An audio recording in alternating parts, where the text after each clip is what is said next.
দ্বিতল খাট বানিয়ে এলাকায় আলোড়ন সৃষ্টি করেছেন টাঙ্গাইলের কালীহাতির ফার্নিচার ব্যবসায়ী হারুন মিয়া।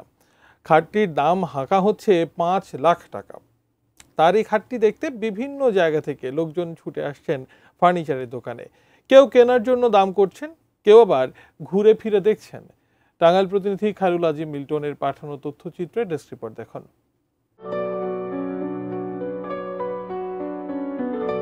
টাঙ্গাইলের কালীহাতি উপজেলার এলেঙ্গা পৌর শহরের মেসার্স হারুনস মিল অ্যান্ড ফার্নিচার ব্যবসায়ী হারুন আর রশিদ দীর্ঘ 6 মাসের প্রচেষ্টায় সুদক্ষ কারিগর দিয়ে তৈরি করেছেন দ্বিতল বিশিষ্ট এটি খাট।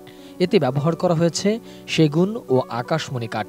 4 ধরনের নকশায় নান্দনিক রূপ দেওয়া হয়েছে এই খাটটিতে। এছাড়াও সিঁড়ির ডিজাইন দেওয়া হয়েছে ভবনের সিঁড়ির আদলে। প্রয়োজনীয় কাপড় চোপড় রাখারও ব্যবস্থা রয়েছে সিঁড়ির ভিতর। দোতলায় ছেলেমেয়েরা খেলাধুলার পাশাপাশি ঘুমাতেও পারবেন। হারুন মিয়া বলছিলেন, কয়েক বছর আগে এমন ডিজাইনের একটি সিঙ্গেল খাট তৈরি করেছিলেন তিনি। তখন বেশ ভালো দামে বিক্রি করেছিলেন। সেই উৎসাহ থেকেই এই দ্বিতল খাটটি তৈরি করেছেন তিনি। আমি শৌখিনভাবে এই খাটটি বানিয়েছি। আসলে এরকম খাট সচরাচর হয় না। আমার ইচ্ছা শক্তির কারণেই এই খাটটি দোতলা সিস্টেম খাটটি বানানো সম্ভব হয়েছে।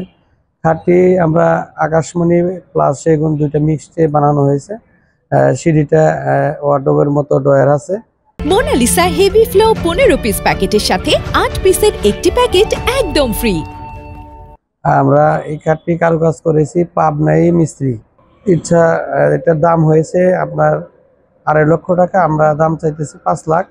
আলোচনার সাপেক্ষে 4 লাখের মতো হলে আমরা বিক্রি করবো বলে আশা করছি। এটা আমার দীর্ঘদিনের পরিকল্পনা ছিল। এর আগেও আমি একটা খাট বানিয়েছিলাম, সেটা 1.5 লক্ষ টাকা বিক্রি করছি। কিন্তু তখন চিন্তা ভাবনা পরিকল্পনা হলো যে না, একতলা খাট তো সবাই বানায়, একটু ভিন্ন তার চিন্তা ভাবনা করে এই দোতলা খাটটা বানানো হয়েছে। রাজকীয় খাট তৈরির কারিগররা জানিয়েছেন, তারা দীর্ঘ কয়েক মাস ধরে খাটটি নিপুণভাবে তৈরি করেছেন। আকর্ষণীয় ডিজাইন, নকশা ও বার্নিশে নান্দনিকতা ফুটিয়ে তুলেছেন কারিগররা। আমরা অনেক পরিশ্রমের মাধ্যমে তৈরি করেছি এবং মালিকের সদিচ্ছায় এত বড় খাট অ্যাকচুয়ালি কেউ বানায় না। এটা অনেক খরচা হয়েছে। এ ধরনের খাট বানাতে গেলে অনেক খরচা হয়। এ ধরনের বাজেটে আসলে কেউ খাট বানিয়ে থাকে না। আমাদের মালিক সেটা বানিয়েছে। আমরা অনেকগুলো মিস্ত্রি এটা কাজ করেছি। ওইরকম সৌন্দর্য করে হাউস করে আমরা একটা জিনিস বানাইছি। এটা মনে করেন যে আমরা যদি সেবার মতো বিক্রি করার উপযোগী হয় তাহলে আমরা বিক্রি করার জন্য ইচ্ছুক আছি। আমার সহকারীদের নিয়ে অনেক ভালোভাবে নিজের দক্ষতা যেটুকু খাটিয়ে আমি এই কাজটা করেছি। এখানে খাটটা দেখার জন্য পর্যটকের মতো অনেক মানুষই আসতেছে। এদিকে খাটটি দেখতে দূর দূরান্ত থেকে আসছেন বিভিন্ন শ্রেণী পেশার মানুষ। আমার এই পাশের দোকানে খুব হাউস করে বানাইছে জিনিসটা।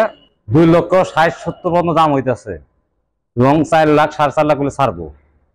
খুব শখ করে বানাইছে এটা, কিন্তু এটা সারা বাংলাদেশে মডেল লাই। দেখতে খুবই সুন্দর এটা এবং দিন নাই যে 210 টাকা বানাইতেছে, প্রতিদিন কাস্টমার আইতেছে। ঢাকাতে নাইছে, সিলেটে আসছে।